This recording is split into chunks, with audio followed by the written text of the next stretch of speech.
Hello dear student. हमारे आज की इस वीडियो में हम करेंगे questions and answers of the poem the height of the ridiculous.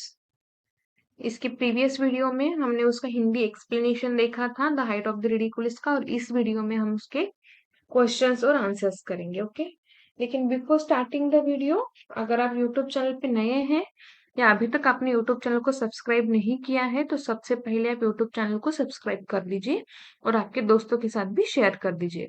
और डिस्क्रिप्शन बॉक्स में मैंने आपको सारे लिंक दे दिए हैं। स्टैंडर्ड 10 के जो बाकी रिमेनिंग वीडियोस है, टेक्स्ट बुक के जो क्वेश्चंस आंसर्स के वीडियो है या लेसन के है तो वो सभी के दिए हैं, और बाकी की जो प्लेलिस्ट है उनके भी लिंक मैंने आपको डिस्क्रिप्शन बॉक्स में प्रोवाइड कर दिए हैं। और आप देख सकते हैं वीडियो में मैंने आई कार्ड्स भी ऐड कर दिए हैं, तो वहां से भी आप डायरेक्ट प्लेलिस्ट पे जंप कर सकते हैं। और एट द एंड स्क्रीन मैंने आपको इसी the height of the ridiculous का हिंदी एक्सप्लेनेशन का जो लिंक है वो भी दिया है। देन 10th स्टैंडर्ड की जो प्लेलिस्ट है उसकी भी मैंने आपको लिंक वहां पे दे दी है। ओके, तो चलिए स्टार्ट करते हैं with the first question. The teacher writes incomplete sentences on the board. He or she ask the students to complete them in their notebook. Okay, तो फर्स्ट क्या है? Today I am happy because, तो answer लिखा है today I am happy because my grand parents are coming for a holiday. Second है today after the class I wish to eat an ice cream. Next sentence है tomorrow I feel that I will go for a movie. Next sentence है I want to laugh because I am very happy. And the last sentence is today the class seems to be cheerful about blank. So the sentence will be today the class seems to be cheerful about the forthcoming football match. So देखिए अभी ये जो answers मैंने दिए हैं, these all answers are of the personal response. So students can write it down of their own thinking. Okay, आपकी जो भी थिंकिंग रहेगी आप उसके हिसाब से इन आंसर्स को आप चेंज कर सकते हैं। ओके, तो आप अपने अपने अलग अलग आंसर्स यहाँ पे लिख सकते हैं। चलो next question. Give the words related to humorous. Okay, humorous के रिलेटेड आपको वर्ड्स लिखने हैं। तो मैंने लिखा है funny, second amusing, third comical, fourth droll, fifth hilarious and sixth witty. Okay, तो these are the 6 words related to the humorous. नीचे देखिए आपको सिलेबल के बारे में दिया है, सो इसका भी आप स्टडी कर सकते हैं। सिलेबल्स कहाँ पे स्ट्रेस करना है, क्या सिंगल अनइंटरप्टेड साउंड होता है, वॉवेल्स होते हैं, कॉन्सोनेंट्स होते हैं, तो उसका वो स्टडी होता है, तो वो ये आपका कर सकते हैं। ओके, अभी देखिए नेक्स्ट क्वेश्चन में क्या है। Pick out the word from the given box and write it in the correct column below. अब कुछ वर्ड्स दिए हैं और 2 कॉलम दिए हैं, words with 1 syllable and words with 2 syllable. Okay, अब आप ये इसके यहाँ पे देख सकते हैं सिलेबल आपको कैसे ये करने हैं। ये दिया है a syllable is a unit of spoken language made up of single uninterrupted sound form by vowels and consonants. अब यहाँ पे कुछ एग्जांपल्स दिए हैं, तो उसी के बेसिस पे ये क्वेश्चन है। ओके, तो ऊपर जो ग्रीन बॉक्स में आपको जो वर्ड्स दिए हैं उसमें से syllable with one words with 1 syllable में कौन सा आता है? Jump, live, queen, tree, van, dale, night, star, cloud, purr, bike. और words with syllable 2, okay, words with 2 syllables, इसमें कौन सा आता है? Narrow, cable, butter, kitten, yellow, happy, printer, sober, paper, within, vegan and slender. तो words with 1 syllable वाले words और words with 2 syllable वाले वर्ड्स यहाँ पे दोनों के दोनों कॉलम में लिखे हुए हैं, और ये सारे वर्ड्स ऊपर का जो ग्रीन बॉक्स है उसी में से लिए हैं। ओके, चलो next question. Count the syllables and circle the appropriate number in the box. Okay, elephant में कितने सिलेबल है? 3, मिरर 2, बस 1, kangaroo 3, rough 1, insect 2, telephone 3, monkey 2, bucket 2, biscuit 2। Okay, तो ये जो सारे सिलेबस, ये जो नंबर्स यहाँ पे दिए हैं 1 2 3, हर वर्ड के नीचे 1 2 3 1 2 3 1 2 3, ये जो नंबर्स दिए हैं तो ये सिलेबल के नंबर्स है। ओके, कितनी जगह पे आप स्ट्रेस कर रहे हो तो वो नंबर्स यहाँ पे है जिसको आपको सर्कल करना था। मैंने आपको ऑलरेडी सर्कल करके दिया है। अब यहाँ पे आपको क्या लिखना है, right the names of any 5 of your friends and mention the number of syllable in each name. So names I have written here: Rohan, Namrata, Poonam, Jay, Nilima.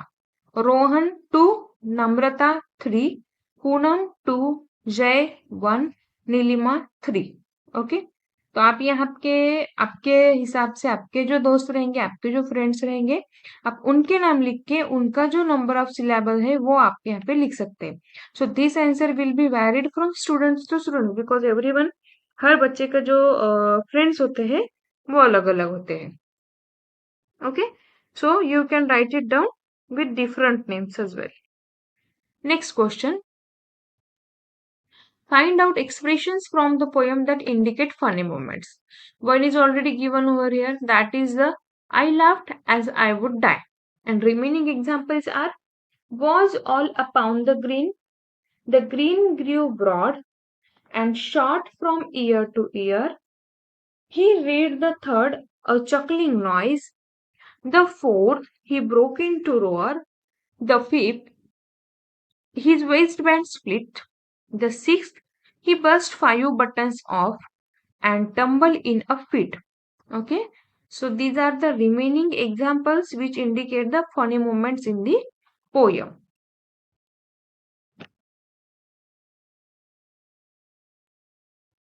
So next is the order of sequence. Arrange the following reactions in their proper order as per the poem. Okay, अब यहाँ पे आप देख सकते हैं काफी examples दिए, जैसे 6 एग्जाम्पल्स आर गिवन हियर, और इसका करेक्ट ऑर्डर है जो डी सेंटेंस है fourth, was all upon the green, this will be first. Second sentence will be the green grieve broad. Third sentence is he broke into a roar. Fourth sentence is his waistband split. Fifth sentence, he burst 5 buttons. And last sentence is sleepless eye. If you will read the poem, you can get this sequence properly from the poem. Okay? Easy question है. चलो next question. Form pairs and find out the various rhyming words in the poem and 2 of your own. Complete the following table. Rhyming words. अब यहाँ पे first column में you can see कुछ words दिए हैं, some words are given here, and in second and third column you have to write down the rhyming words of the given words. लेकिन अभी इसमें देखो फ्रॉम द पोयम का एक कॉलम है और मोर ऑफ योर ओन का एक कॉलम है. तो फ्रॉम द पोयम यानी कि जो वर्ड्स आपको फर्स्ट कॉलम में दिए है, year, within, man, split, way, him, die, mood, तो इन वर्ड्स के लिए पोयम में कौन से राइमिंग वर्ड्स आए हैं वो आपको लिखना है, और इन्हीं वर्ड्स के लिए आपको आपके मन से 2 2 राइमिंग वर्ड्स लिखने हैं. तो पोयम वाले राइमिंग वर्ड्स जो है वही आएंगे, लेकिन आपके मन से जो लिखना है वहां पे आप डिफरेंट डिफरेंट राइमिंग वर्ड्स लिख सकते हैं. So first word is year, तो इसका पोयम में राइमिंग वर्ड है here.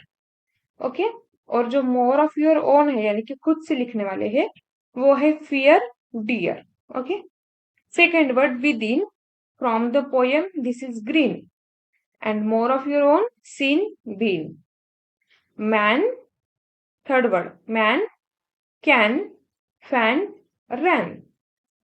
Fourth word, split, feet, knit, lit.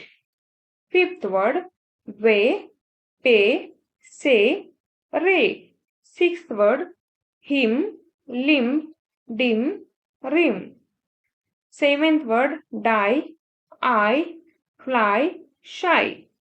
Eighth word, mood, good, food, and wood. Okay, so these are the rhyming words from the poem and also of your own. Okay, chalo, let's move towards the next question. Match the lines with the figure of speech. Okay, in first column the lines of from poem are given here. and in second column figure of speech is given here. It's the names of the figure of speech. So कौन सा example कौन सी figure of speech का है वो हमें लिखना है. तो फर्स्ट है देखो, in wondrous merry mood, in wondrous merry mood. तो ये कौन सी फिगर ऑफ स्पीच का एग्जाम्पल है? This is of the tautology. Okay. Second देखो, they were so क्वेर, so very क्वेर. तो ये कौन से फिगर ऑफ स्पीच का एग्जाम्पल है? Repetition.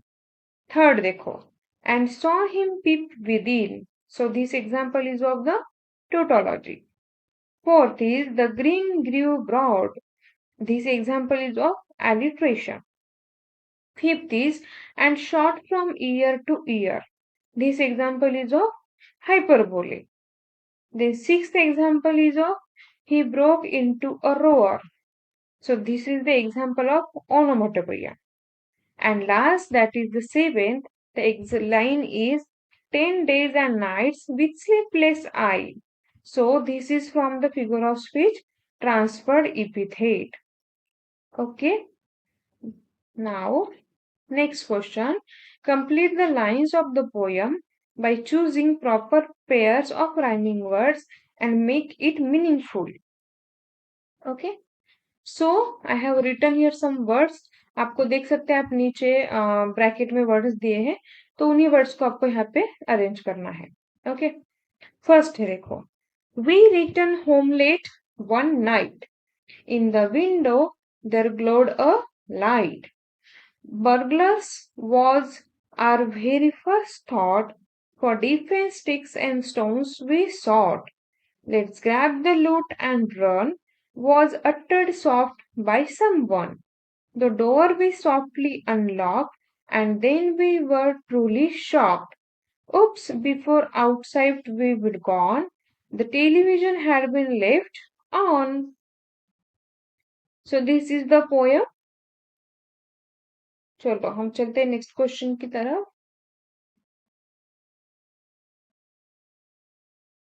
Go through the poem and write an appreciation of the poem in paragraph format. Go through the poem and write an appreciation of the poem in paragraph format. Okay. So appreciation is here in front of you on the screen. आप screen pause करके screenshot ले लीजिएगा. I will wait for 10 seconds.